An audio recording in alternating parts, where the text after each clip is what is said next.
Casa De Klub. I like that. Nice. Hey, we like that too, coming at you, something so brand new. We in a new stew, and the vibe so true, kinda like a Cy Young, he had to go grab two. He with that Arizona Wildcat, in that upside down hat, and how many have I had staying with me? Round two. It's the price of admission on the Casa De Klub. Hey y'all, welcome back to Casa De Klub. We're here for a really exciting episode today. We got a special guest. I think if I listed all of our accolades, it'd probably take up all of our time, but New York Times best-selling author, one of the hosts of the We Can Do Hard Things podcast, and I'm going to say it, best female soccer player of all time, Abby Wambach. Abby, how we doing? Hi guys, how are you? Thanks for having me. I'm doing great. I got to start off by saying this, Abby. Did you ever think that post-playing career you'd have written 2 books, you'd have a son at Harvard, a budding rock star at one of your daughters, and a wife that's never watched soccer? It's so good. No, I definitely had no inclination that this would happen post-career. I feel like I hit the children lottery marrying Glennon. Our kids are pretty awesome. And here's the interesting fact about Glennon. She never really watched sports prior to me. She watched it, for big games and whatever, but she knows a lot about the rules and the way that the game is supposed to be played. So it's been fun to kind of go on the journey with her in the sports realm. And it's also very comical. There's like so much comedy when watching sports, because she'll look at me and say, what just happened? Is that normal? Or we'll be watching our youngest daughter who plays soccer play, and she'll get into a tackle, and Glennon will just like scream like, hey! And I'm like, yo, like that's just the way the game is. Part of the game. So yeah, no, I never could have imagined.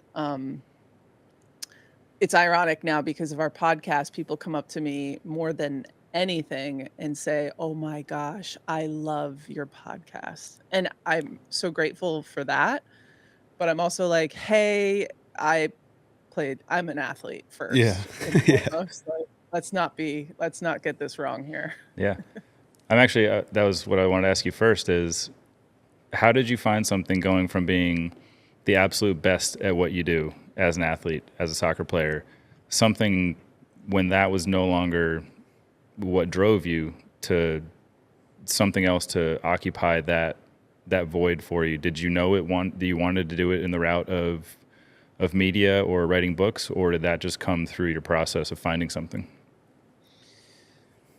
This is going to be a bit of a longer answer, so Perfect. Interrupt me Good. if you need to. But when I was retiring, I didn't do a lot of preparation for the transition into a retirement. I was kind of one of those players that, and I think it might have been a case of laziness at the time, not wanting to deal with it.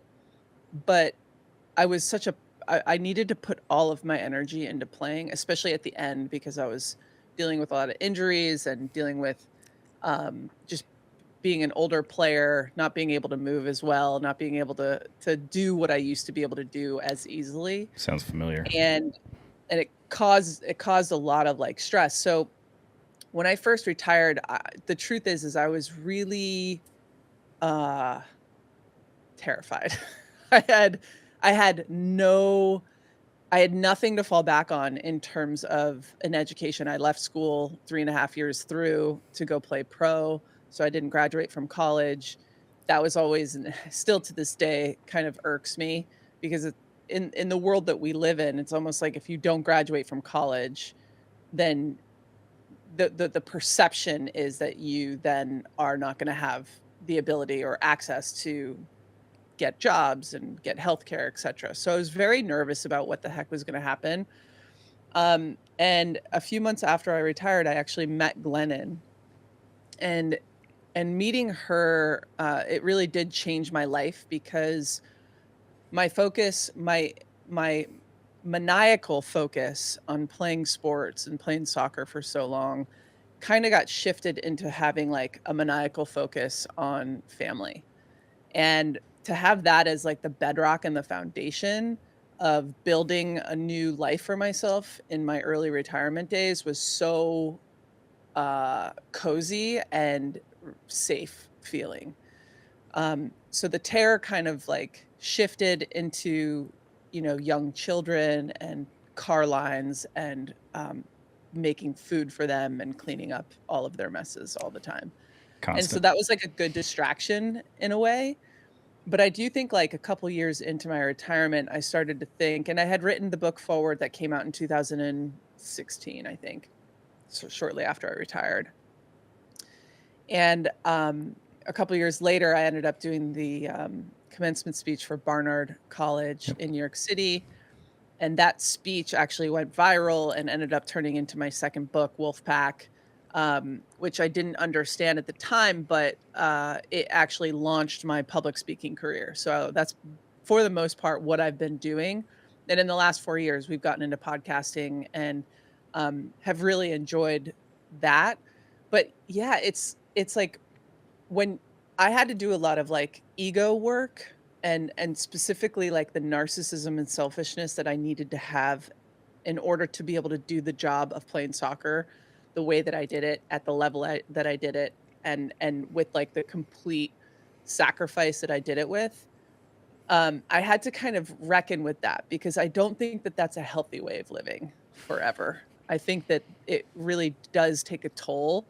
And so I got into a better relationship with myself around what does it mean to be quote unquote the best in the world. And I think so many of us, especially athletes, are always trying to achieve that accomplishment, whether it be team wise or just to be your very best self.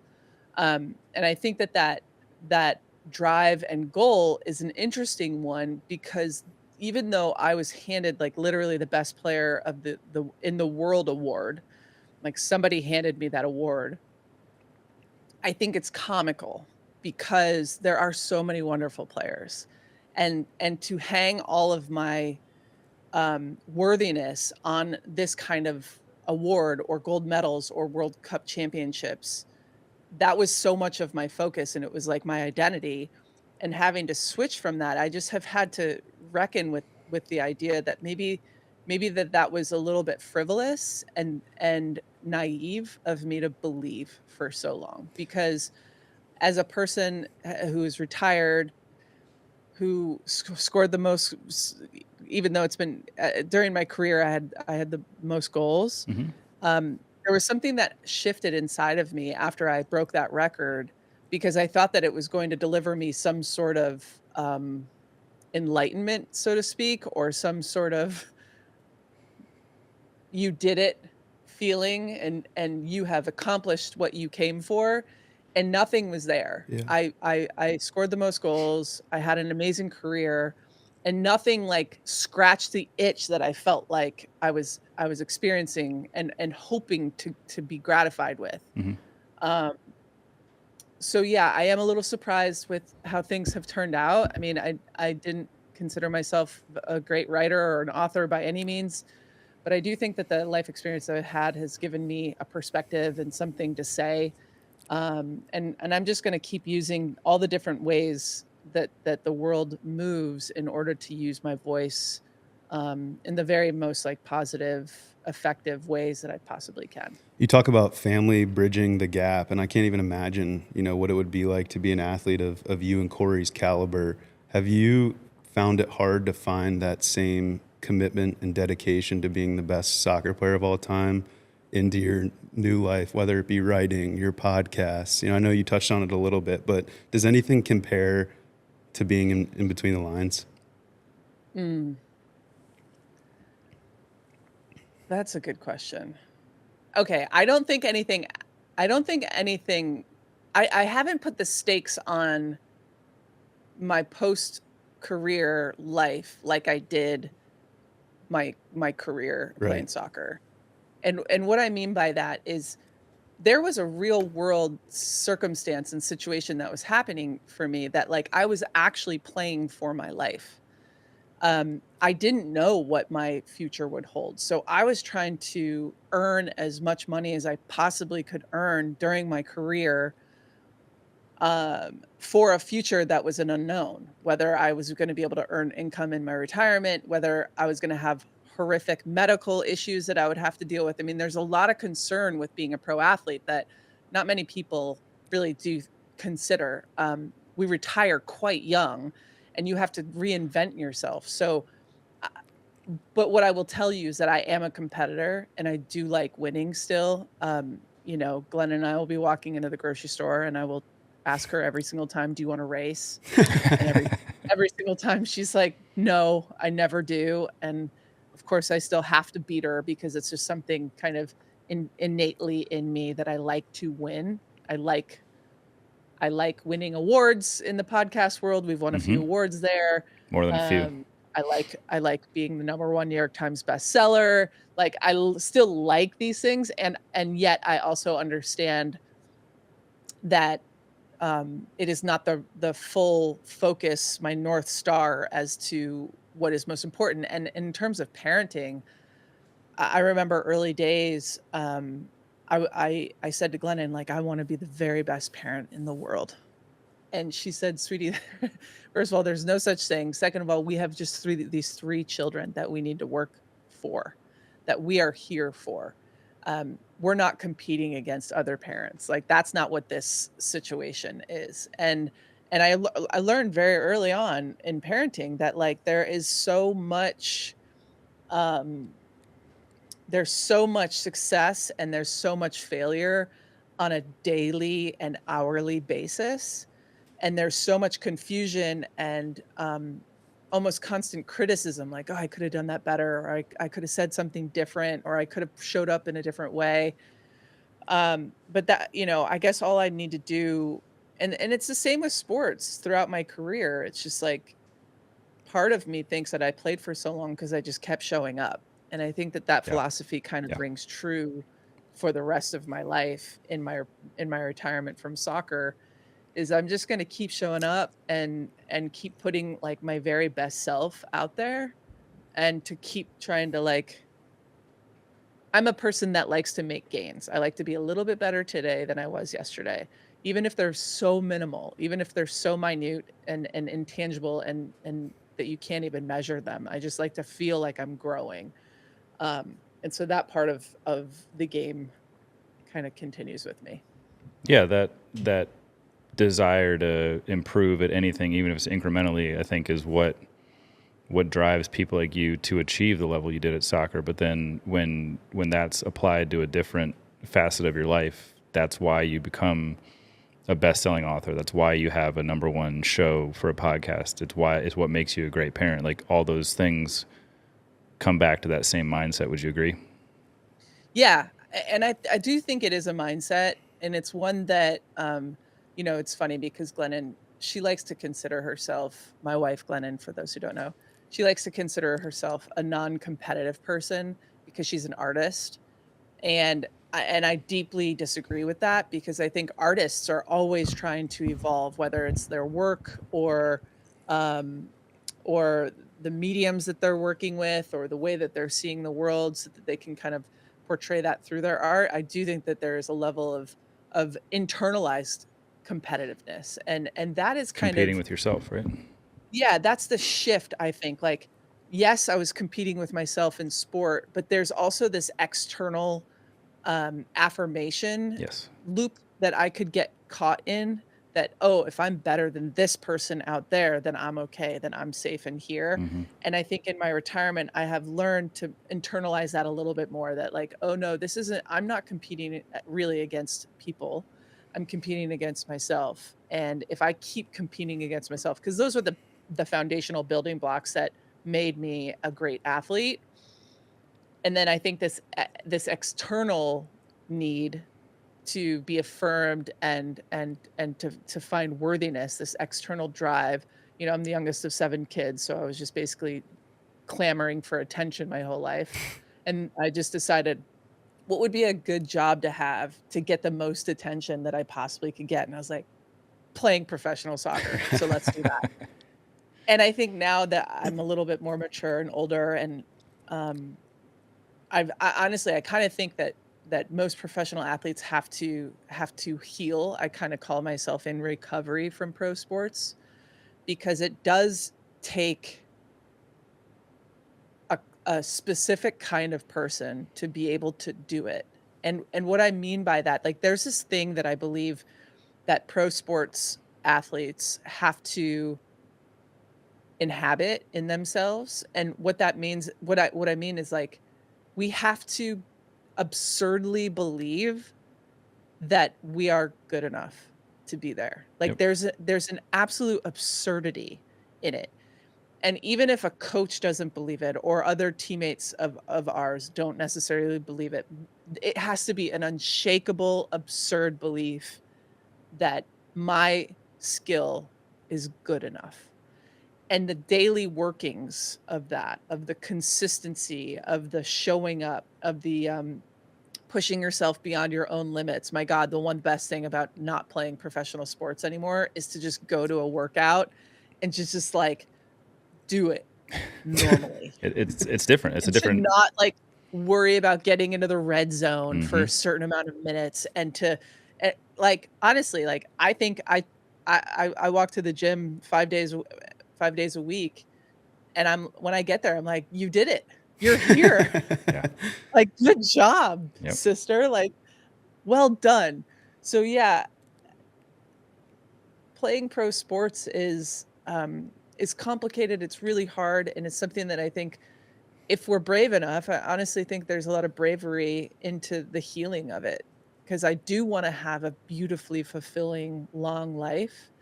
And I don't think that some of the methods that I use to be a pro athlete are actually usable. Some of them are, but some of them are, they would be counterproductive to the life that I personally want to live in my retirement. You talk about that self-belief and coming from the greatest of all time. How many times throughout your career, I mean, this could have been a daily, a weekly thing, just talking to the greatest to ever do it. How many times did you have to trick yourself? Maybe there were days where you didn't believe in yourself. And I think from outsiders, it might be hard to believe that people like Abby Wambach, Michael Jordan, Wayne Gretzky, they do have doubts. And you kind of touched on being a pro athlete, you have to be able to overcome those doubts.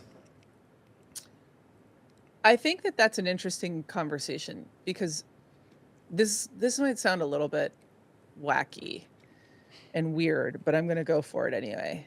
So when I would train, I got to a point in my career, of course, when you're younger, when you're a new kid on the block as a pro athlete, you're just kind of like, kind of like faking it until you make it mentality. Mm-hmm. You're like, I deserve to be here. Yeah. And then, yeah. Like, and then you do something good, and some good things happen. For me, I won a gold medal, was scoring a shit ton of goals, scoring a ton of goals, if I'm not allowed to swear on this. Say whatever you want. Yeah.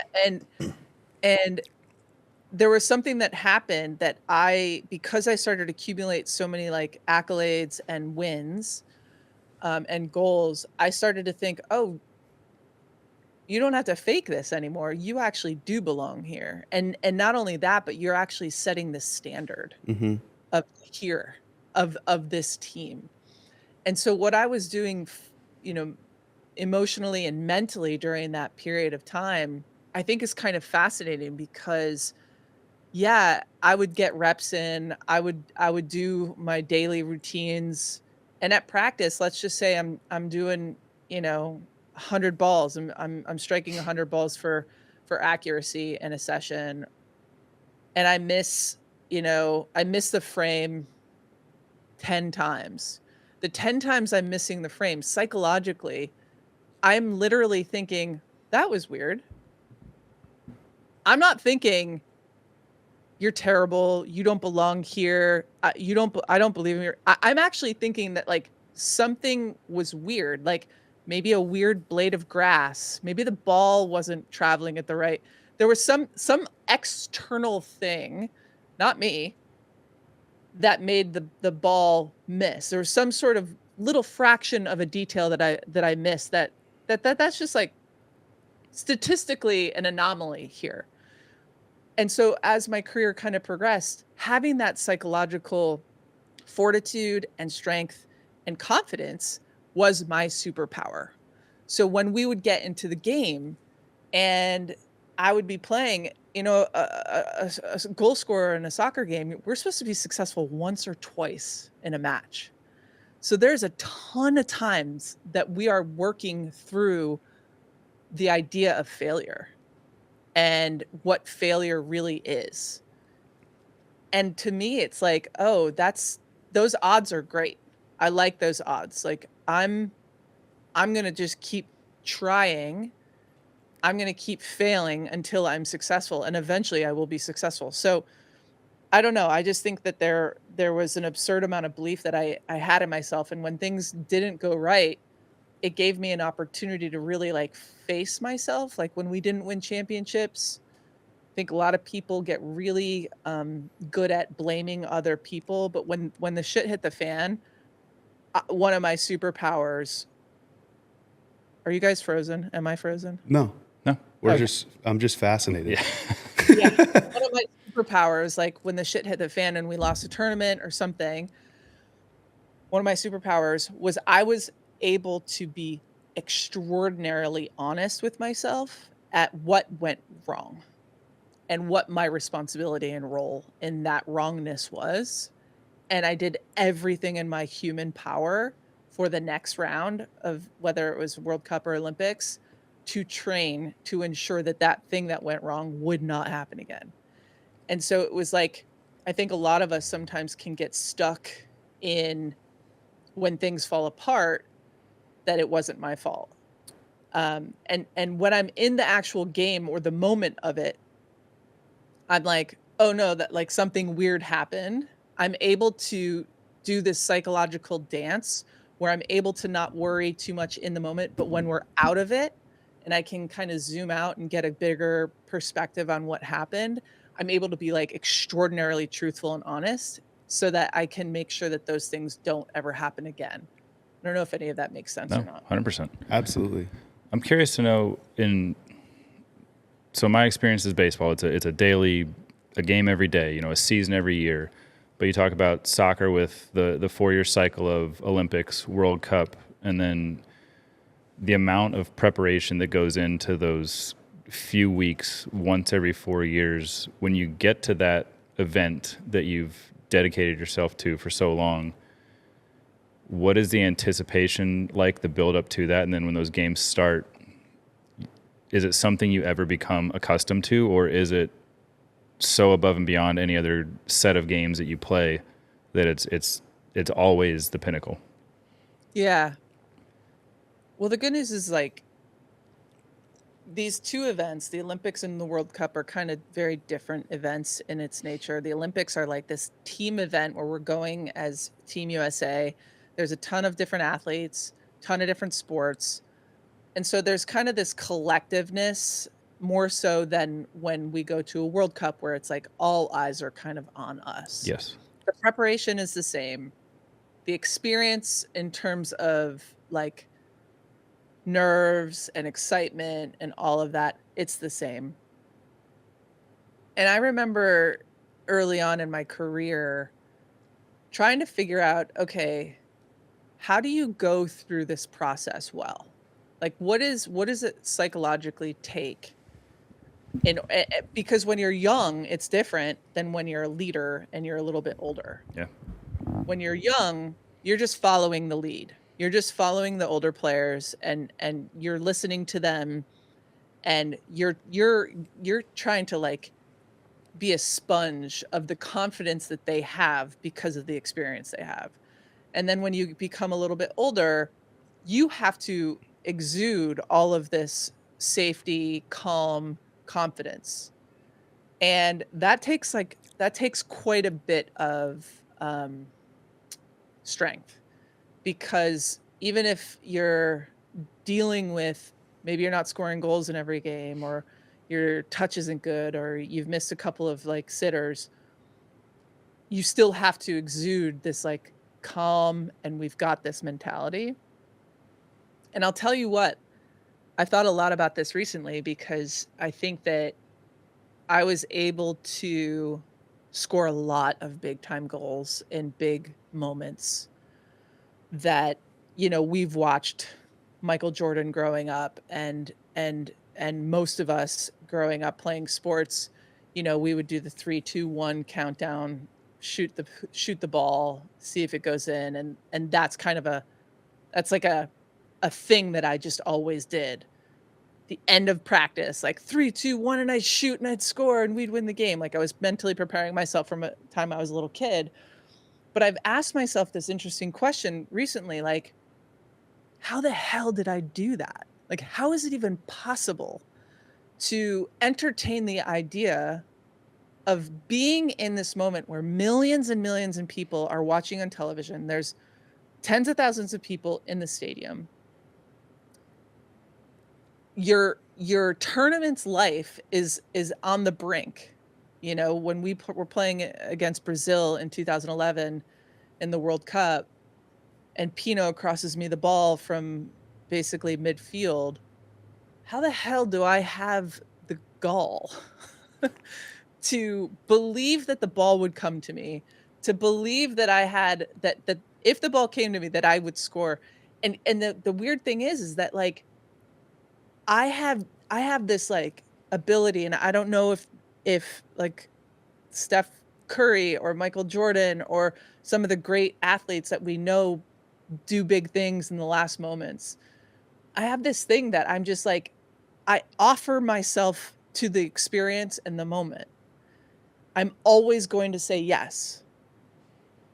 If your number is called, if your name is called, who wants the responsibility? And I'm always going to be the one that says yes. And I think the reason why sometimes it works out for me is because I'm willing to accept both realities of it working out or it not working out. I think a lot of people don't want to embrace the possibility because they're scared of the failure. Yeah, exactly. And I think that is a theory that I'm kind of working through personally right now. Like,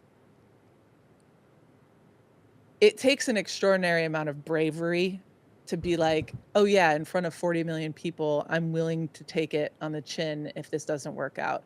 And the truth is when I scored that goal in 2011, my initial instinct was that the ball didn't go on the inside of the net, it went on the outside of the net. And the stadium went wild.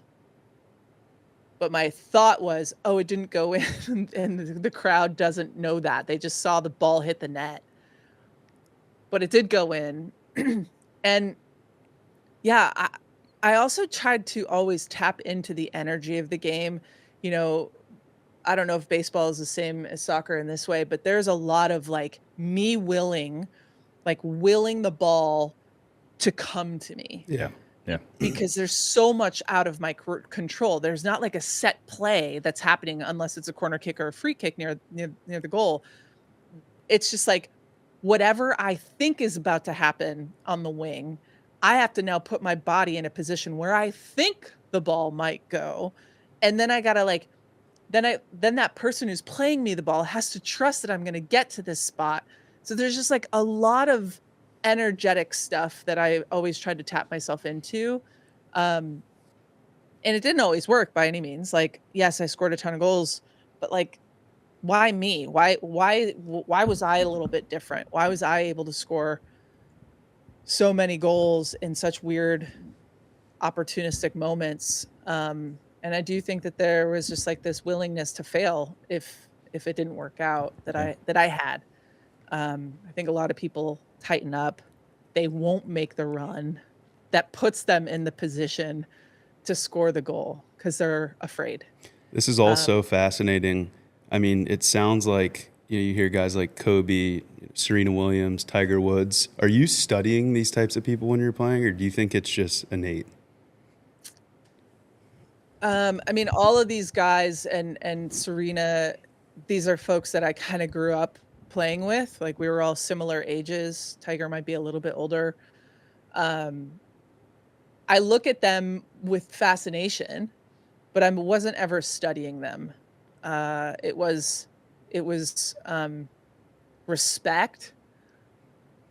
Listening to Kobe, man, I may listen to he him all rest day. in peace, but like listening to the way that he interfaced with fear was always like a really interesting thing for me to listen to. And you take everything that these athletes say for me and you take it seriously. It's like, wow, how could I like impart that into my psychology or the way that I approach the game? And even though the sports are different, the mentality is the same. And I think Yes. for the high performers, the cast that you just mentioned, I mean, to me, it's like we're talking about some of the best athletes that will ever play sports ever. And why not listen to everything that they have to say? But like, I wasn't like actively seeking them out. I was more or less like watching them play going, holy shit, Yeah. that's incredible what They're they were really, able really good. to do. Yeah. So you touched on the Rapinoe. She crossed you the ball. You're asking yourself, how did I have the belief that she would get the ball on my foot where she did? And I've always been curious about this, touching on Corey's point about the World Cup happening every 4 years in comparison to baseball, you're playing every day. How are those U.S. teams able to gel and become a team before these World Cups? Yeah, it's a good question. It's a little bit different now than it was back then. Back then, there was really no club system. There Yeah. was no professional women's soccer in the US. It was starting, but the emphasis was still always on the national team. And I think it's starting to shift a little bit in terms of how much time you're getting to play with the national team. Back in the day, without the club systems in place, we were playing on the national team sometimes 250 days a year. Yeah. We were traveling with the national team. And so that was a really nice way to gel. It's a lot more difficult now because of the international windows that clubs are allowed to take, that the national teams are allowed to take their players from their club teams.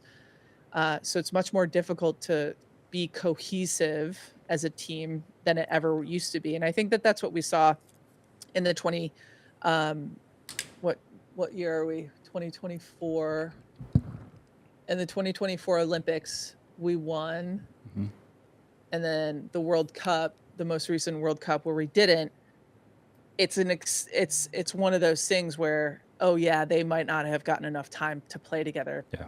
Primarily because of this club system makes it more difficult than it ever used to. But I do think that these players are so technically gifted and so much better at playing soccer than we all were back in the day. I don't think that there's been, a true goal scorer. Like I think Sophie Smith, I think a couple of the players are showing to be able to get there, but we don't have like the traditional striker, Alex Morgan, she was a traditional striker. She scored a bunch of goals for us. But it's just like a lot more difficult to get into a rhythm when you're always constantly having to go back and play with your club teams. And honestly, I think that they're playing too much soccer. I think a lot of injuries and stuff, and not enough communication between national team and club team. You've got different strength and conditioning coaches Yeah. who have different methodologies and belief systems on how that should be done. So all of this is to say, like, the World Cups are such a spectacle. And I've played in a few of them. They're all amazing. And yet, I just think it's going to continually be harder and harder to win the more time goes on. Because, our women's national team has had a kind of a dynasty of success over the last 30, 40 years. But all the other teams in the world are getting better. They're putting more money in their youth programs that are developing these kids to not just be good soccer players, which is what most of the other countries of the world have been. They've been really good soccer players. And what the US has always been able to do is we were always really fit and also quite good at soccer. And so the rest of the world is now figuring out how to actually influence the game, not just by being good technically, but also being really good physically. Mhm. Spain is a perfect example. They bring the technicality of the beautiful game, and also now that they are able to do that, they're able to last because they're fit, they're capable, and they can go full 90-minute games. Sort of tied into your talk there about the club system and stuff. I want to ask you about actually the hat you're wearing with Angel City. Was that something you knew you wanted to be a part of as soon as that system was starting to develop, owning a team and kind of having your footprint on it from the highest level, or was it an opportunity that came about and just sounded intriguing? Great question. Never in my life as a pro athlete did I ever consider that I would ever I would ever have an opportunity to call myself a pro sports team owner. Mm-hmm. And I think for a few reasons. One being the most, we didn't get paid enough money to be able to have enough money to be an owner of a pro sports team. And back in 2020, I actually did a speech out in California that just so happened that Natalie Portman was in the audience, and she was dumbfounded by a couple of the facts that I was giving during that speech. And this is prior to our women's national team securing equal pay. And I was out in the speaking circuit trying to get the word out that, yeah, in 2015 to 2019, our women's national team was earning more money than our men's national team. And Natalie Portman couldn't believe this, right? So fast forward, gosh, it must have been 10 months. And she DM'd me on IG. And I don't know Natalie Portman, by the way. I'm like, this is so weird. Natalie is asking to talk to me. So I call her, and she proceeds to tell me, ever since your speech, I have basically been grinding, trying to figure out how to get women's professional soccer back in Los Angeles. I realized that LA did not have a team in the Women's Professional Soccer League, the NWSL. And I've just been like trying to find all the investors. We found some investors, some principal investors who want to start a team in Los Angeles. And we also believe, kind of ethically speaking, morally speaking, that we want to offer investment opportunities for the women of this country who have built soccer, that have attachments to Los Angeles. And I was just listening, like, okay, like thinking, how the hell, like, what does this have to do with me? And she said, so there's 12 of you former national team members who have ties to Los Angeles. And we are wondering if you want to be a part of and be an early founder, investor of Angel City FC. And like, before she could finish a sentence, I was like, yes. And also we're moving to LA. And also, yes. Yeah. If I'm going to do it, I'm going to be all in. Yeah. And it was like, it was just really sweet because the way that they wanted to approach this ownership was very different. They wanted to kind of treat it like a startup company. And the founding members, majority owned by women club, all of these things that I've been trying to fight for throughout my entire career kind of was just like this beautiful, beautiful moment that happened. And so that's kind of how it happened for me. And, we moved to LA a couple months after that phone call. Honestly, we were living in Florida and I was like, we got to be there. Granted, I lived in LA for 10 years, essentially throughout my career. So I do have ties here, but I wanted to be here and be, in the area of this place. And, we get sold out crowds. I would like to do better on the field. I would like this team to be more successful. We have a new ownership group that just came in, bought us up, which is not a bad thing in many ways. We're still investors. We stayed in, so we're very excited about that. And, women's sports right now is just up and to the right in terms of growth, and just excited to have a chance to be a part of it. Not because I want to be an owner. That's not like the thing here. it's because I want to stay involved, and I want to have my voice as a perspective of a former player heard, because I want to always be fighting on behalf of the current players, because I know what it's like and I know what they're going through, and they do all deserve to get paid more, and they all do really work so hard to play the sport. So yeah, it's just been a kind of a dream come true. This is a loaded question, but in the near future, what are your goals for the team? And then additionally, people like Livy Dunn, Caitlin Clark, Angel Reese, like what have they meant to the female athlete landscape moving forward, and kind of where do you see this going? Good question. I mean, I think looking forward for Angel City specifically, we've got to be, we're one of the best stadiums, and we're one of the best venues to play in all of the NWSL. And I think that we just need to get some key players that are playing here that can get us into playoffs, that can get us to be competing. The NWSL is a very competitive league, so I don't want to diminish them in any way. I know that it's hard, but I want to be at the top of the table every year. Yeah. That is important to me. And I think talking about Angel Reese and Caitlin Clark, like, look, like the WNBA is such a phenomenon. And I think that the two of them, it's like, it's in some ways like the competition between like Apple and Microsoft, right? Like, I don't know if either one of those companies are as big without the other. Right. Yep. And it's like Bird and Magic Johnson. Like those guys, they needed each other because they pushed each other. And I think that Caitlin and Angel, they're going to have really long historic careers for the WNBA. And it's just so good for sport. Now, I say this with a caveat that we have to understand too, that there are some racial politics involved with the competition between Caitlin and Angel, because obviously Caitlin's white, Angel's black.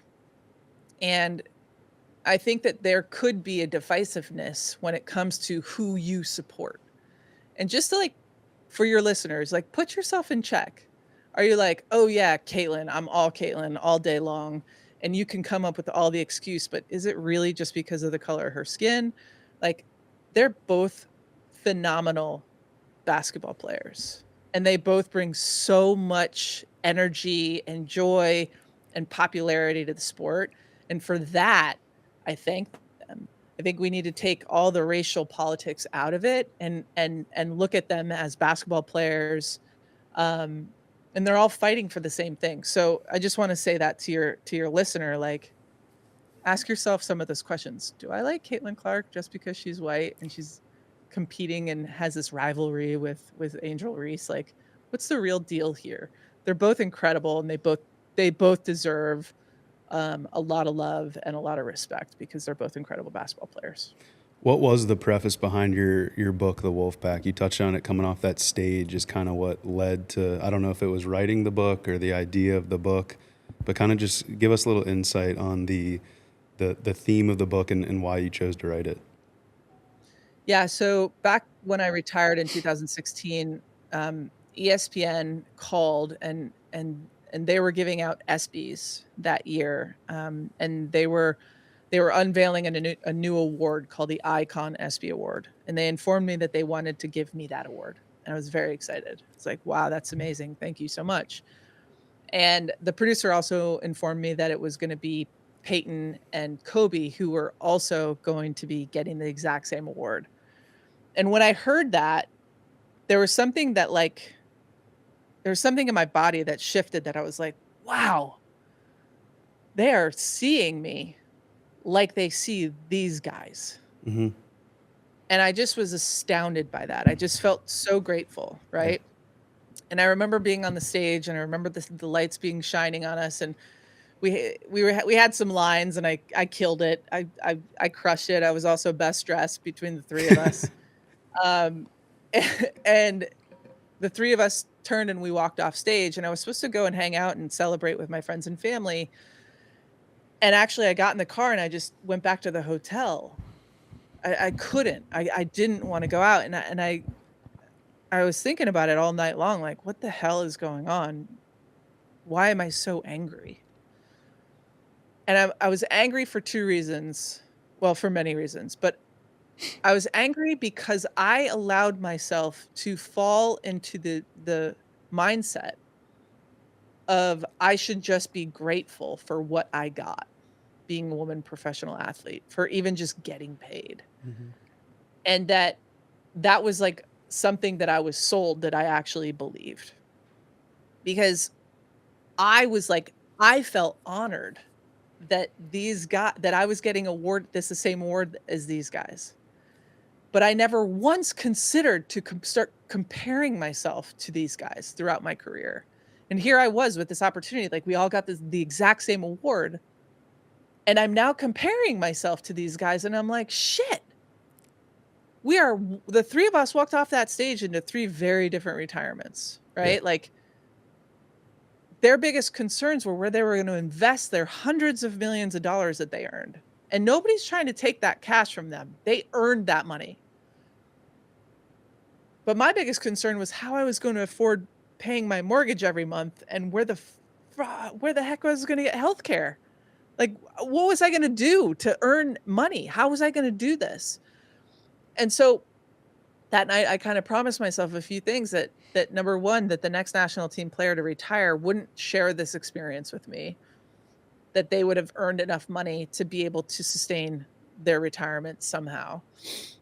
And then number two, most importantly, that this was a belief system that I had, that one of the best players, that one of the best female athletes in the world, that this was something that was ingrained in me, that we needed to like get out into the world and start telling these women that we deserve more.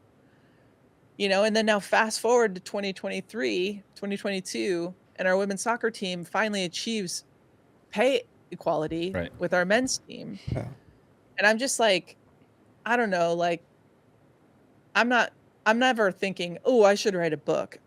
I'm always thinking like, what are some interesting ideas I have that maybe the world doesn't understand or know yet? Because I remember being in the moment on the stage with Kobe and Peyton, having had a certain belief in myself and feeling disappointed. And I feel like the more we understand people, the more we can understand the differences that we have. My goodness, especially now, like we just need to figure out how to come together as a country. And a way that we can do that, I think, in the best way that we can do that is by listening to each other. So yeah, I don't know if another book is in my future. God, I hope not, because they're the worst things to have to do and write.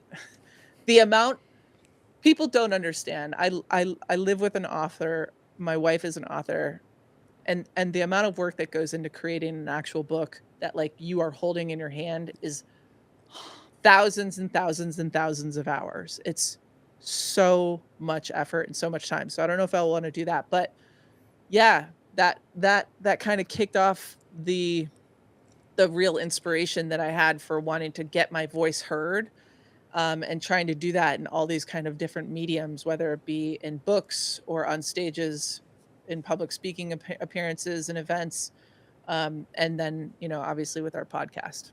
It's incredible. Definitely the perfect voice to do it. For sure. You talked about, you know, securing the equal pay. How instrumental were you in that? Well, yeah, actually, I was not instrumental at all in the process by which they had to go through to actually achieve it. I was a part of the class, though, which was really exciting in terms of the lawsuit. So, and I didn't know this when the equal pay thing came down. You know, I had gotten this big packet. Gosh, it must have been 4 or 5 years ago. Saying that I was in the class and great, but I totally forgot about it. And then when they achieved equal pay, I was like so thrilled for them, like also a little jealous because gosh, I wish I could have made the same amount of money, you know? Human nature, yeah. Yeah. And then a couple weeks later, I get this email that's like, you're a part of the class you need to fill out this information so we know where to send the money. And I was like, oh, this is going to be so sweet. You know, like it's going to be like $14 because it was based on the timeline inside of the lawsuit. So Okay. I think I had like, I don't know, a couple of months inside the time of of this lawsuit. So it's like, oh my God, I'm going to get like a dollar check and I'm going to frame it. I'm not even going to cash that shit. I'm just going to frame it. But actually it ended up being more substantial than I anticipated, which was really lovely and exciting. So no, I didn't have a lot. And of course my time as a pro athlete and what I did for the game mattered. So did so many women who came before me. But I give all the credit to the team that was able to secure the actual pay settlement, because they're the ones that did. They took all the risks. They're the ones that paid a ton of money for the lawyers to do it, which was always the one of the biggest reasons why we never sued. Cost a ton of money in legal fees, and that those women were willing to take the hit. And based on the tiered system of the way that the women got paid, a lot of that onus was put on the top tiered players, which, you know, we're talking about money that a lot of these women didn't have. So for them to take the risk and to put in the effort and to get it done, my hat goes off to them. Well, it's incredible. It's super cool hearing all this from the inside. We're going to wrap it up with a little hot seat and hit you with some rapid fire questions. Awesome. I'll kick it off here with a little simple one. Who's the best athlete in the world right now in Abby Wambach's eyes? You got to pick one. Yeah. My God, this is like one of those things that my mind just goes blank. We're privileged right now. We have a lot of great athletes across all sports. Yeah, I'm going to say Nelly Corda. Nice. Okay. Love it. Yeah.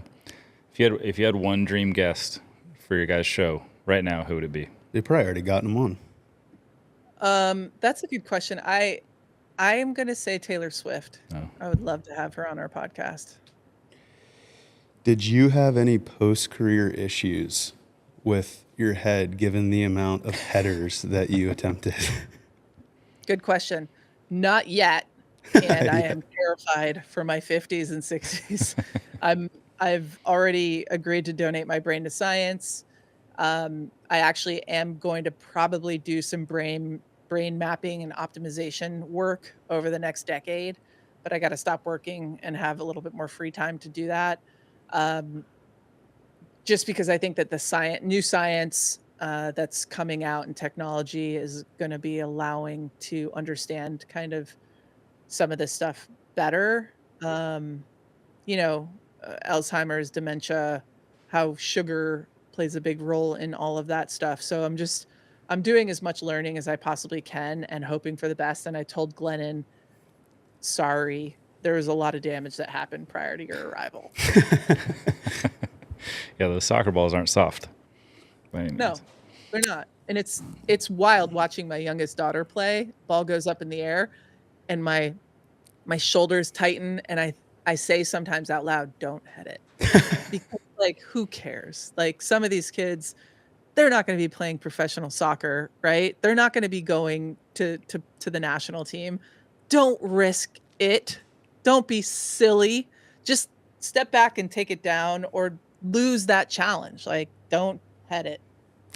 That's funny. If not for soccer, what would your next choice have been for a sport to pursue? Basketball. Yeah. I actually got a couple of scholarship offers to play basketball. Nice. Scored 1,000 points in high school. No big deal. No biggie. Games. No big deal. You know. Fouled out in most games. That was I wasn't great at shooting. I was great at steals and layups. That was my game. Well, Abby, we appreciate you so much. That is New York Times best-selling author, 2-time gold medal winner, World Cup winner, greatest soccer player of all time, Abby Wambach. Thank you so much for coming on the Casa De Klub. Thank you, Abby. Thanks for having me, you guys. And listen, I'll be Casa De Klub's Aaron Rodgers. If you guys just want me on, Let's do it. just keep bringing me back. Hell yeah. And then one day we'll talk about like a payments schedule. Hell yeah. Hell yeah. Yeah, we'll get there. Let's do it. Thank you so much. Thank Abby. you. Appreciate Really it. appreciate it. Thanks for having me.